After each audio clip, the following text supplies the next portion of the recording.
Assalamualaikum warahmatullahi wabarakatuh. Perkenalkan, nama saya Alif Anggi Pratiwi dengan NIM akhir 0013. Di sini saya akan membahas tentang hakikat logika, dasar berpikir sistematis dan rasional. Dalam kehidupan sehari-hari, manusia seringkali dihadapkan pada berbagai situasi yang menuntut pengambilan keputusan. Namun, tidak jarang keputusan tersebut diambil tanpa dasar penalaran yang rasional, sehingga melahirkan tindakan yang bersifat irasional.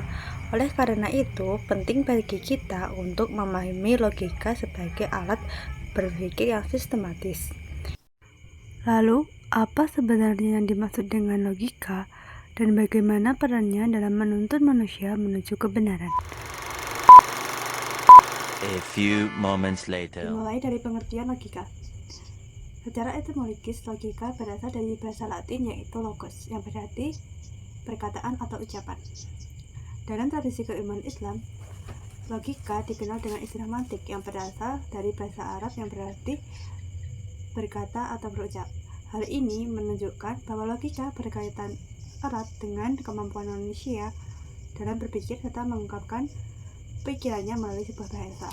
Dalam penggunaan sehari-hari, kata logis dipahami sebagai masuk akal, sedangkan secara istilah, logika adalah ilmu yang mempelajari metode dan hukum-hukum berpikir untuk membedakan antara penalaran yang benar dan penalaran yang salah.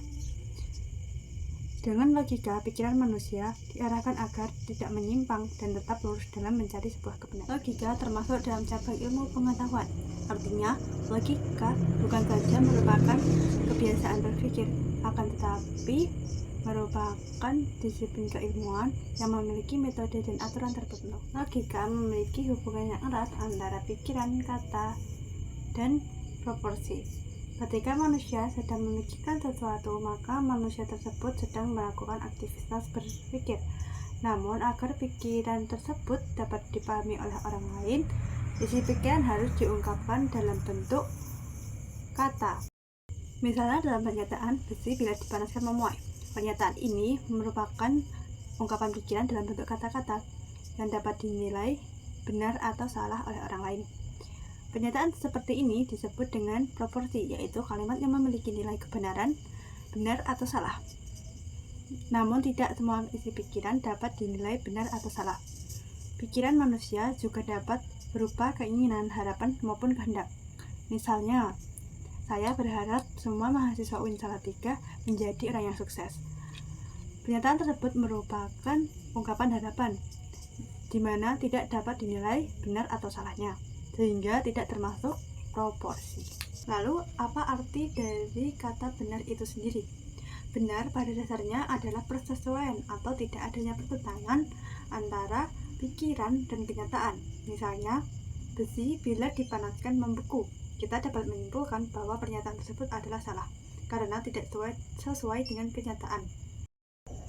Dalam aktivitas berpikir, khususnya yang berkaitan dengan logika atau cara berpikir yang benar, kita harus memahami asas pemikiran, karena asas pemikiran merupakan dasar penilaian benar atau salahnya suatu pemikiran. Asas pemikiran dibedakan menjadi 3. Yang pertama, asas identitas, di mana prinsip ini menyatakan bahwa sesuatu itu adalah dirinya sendiri, bukan yang lain.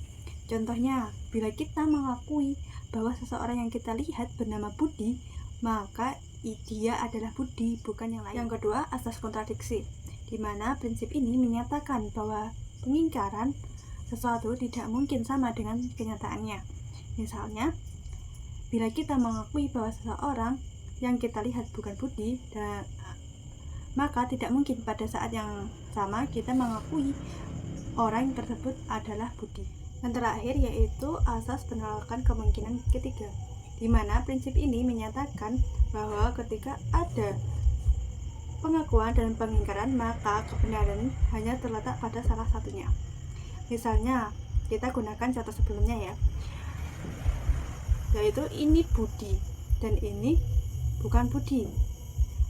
Jadi kebenarannya hanya terletak pada salah satunya.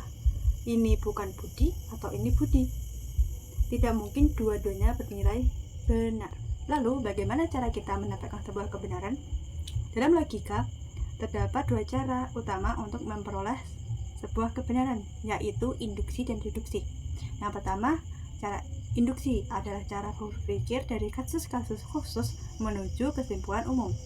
Misalnya, besi memuai ketika dipanaskan, emas memuai ketika dipanaskan, dan perak juga memuai ketika dipanaskan. Dari beberapa kasus tersebut, kita dapat menyimpulkan bahwa logam akan memuai ketika dipanaskan. Sedangkan deduksi adalah cara berpikir dari prinsip umum menuju kesimpulan khusus. Misalnya, semua logam memuai jika dipanaskan. Besi adalah logam, maka besi akan memuai jika dipanaskan. Dari penjelasan tersebut, maka dapat kita simpulkan dengan memahami logika, kita dilatih untuk berpikir runtut, kritis, dan rasional. Dengan logika dapat membantu kita membedakan antara kebenaran dan kesalahan, serta menghindarkan kita dari cara berpikir yang keliru. Oleh karena itu, mempelajari logika menjadi sangat penting dalam kehidupan sehari-hari maupun dunia keilmuan. Demikianlah pembahasan video kita pada kali ini tentang hakikat logika. Semoga video ini dapat bermanfaat dan menambah wawasan kita semua. Terima kasih. Wassalamualaikum warahmatullahi wabarakatuh.